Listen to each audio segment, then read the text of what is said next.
Ang Lobo at ang Pitong Tupa. Noong unang panahon, may isang tupang naninirahan sa gubat kasama ang kanyang 7 mga anak. Mahal na mahal niya ang mga ito. Habang siya ay naghahanda ng makakain nila, nagbilin ito sa kanyang mga anak. Mga anak, pupunta ako sa gubat para kumuha ng makakain natin. Kaya makinig kayo sa sasabihin ko. Huwag pagbubuksan kahit sino man maliban sa akin. Laging nakaabang lang dyan ang masamang lobo. Hinalikan niya ang kanyang mga anak at nagpaalam na. Ang hindi niya alam, naghihintay na ang masamang lobo na umalis siya. At gustong-gusto kasi ng masamang lobo ang karne ng mga tupa. Kaya dali-dali itong pumunta sa bahay ng mga tupa at kumatok. Mga anak, ito ang nanay niyo. Pagbuksan niyo ako ng pinto. At marami akong dalang pagkain para sa inyo. Matatalino ang mga batang tupa at alam nila na ito ang masamang lobo.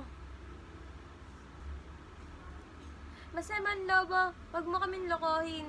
Umalis ka dyan. Kaya paulit-ulit na nag-ensayo ang masamang lobo para magaya niya ang boses ng inang tupa. Sa pagkakataong ito, mas nilakasan niya pa ang boses niya. Mga anak, buksan ninyo ang pinto. Dalian niyo dyan. Matatalino ang batang tupa, kaya sumilip sila sa ilalim ng pinto. Hindi namin bubuksan ang pinto. Nakikita namin ang paa mo. Ibang-iba yan sa paa ng nanay namin, no? Ang paa ng nanay namin ay kulay puti at ang paa mo ay kulay itim. Kaya hindi namin bubuksan ang pinto. Daling-daling nagpunta sa tindahan ang masamang lobo para kulayan ang kanyang paa ng puti. Nagulat ang tindero at dali-dali niya itong kinulayan dahil sa takot sa lobo. At nang nakulayan na ang paa ng lobo, dali-dali siyang bumalik at kumatok.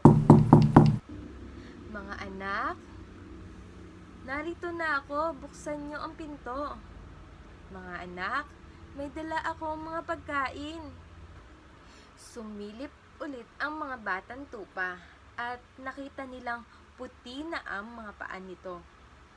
Kaya napaisip sila na ayun na ang kanilang ina at dali-dali nilang binuksan ang pinto.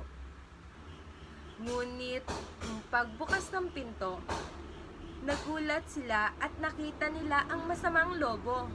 Kaya dali-dali silang nagtatakbo at nagtago. May isang nagtago sa likod ng orasan, may nagtago sa ilalim ng kama, at may nagtago sa ilalim ng lamesa. Ngunit nakita pa rin sila ng masamang lobo. Kaya isa-isa silang kinain nito. Maliban sa isang nagtago sa isang orasan. Habang pabalik na ang inang tupa, nakita niya na bukas ang pinto at kinabahan ito. Pero naisip niya na sabik lang ang mga anak niyang tupa. Kaya tumungo na ang inang tupa sa kanilang tirahan. Pero bigla siyang nalungkot at nangamba dahil wala na ang kanyang mga anak. Iyak ng iyak ang inang tupa at sabing, "Mga anak, anong nangyari sa inyo? Bakit niyo binuksan ang pinto? Siguro kagagawan ito ng masamang lobo. Ililigtas ko kayo." Narinig ito ng isang anak niya na nagtago sa orasan. Inay, ako po ito. Naririnig niyo po ba ako? Ako ang iyong bunsong anak. Kinuha niya ang kanyang anak at nagkwentuhan sila sa pangyayari. Maya-maya, narinig nila ang hilik ng masamang lobo. Mukhang nandito pa siya. Anak, iabot mo sa akin ang gunting. Dali! Inabot ng bunsong tupa ang gunting sa kanyang ina. At dali-dali silang nagpunta sa hardin at nakita nila ang tupa na mahimbing na natutulog. At dahan-dahang ginupit ng inang tupa ang tiyan ng lobo. At nakita niya ang kanyang mga anak at kinuha. Nang makuha niya ang kanyang mga anak, niyakap niya ito ng mahigpit.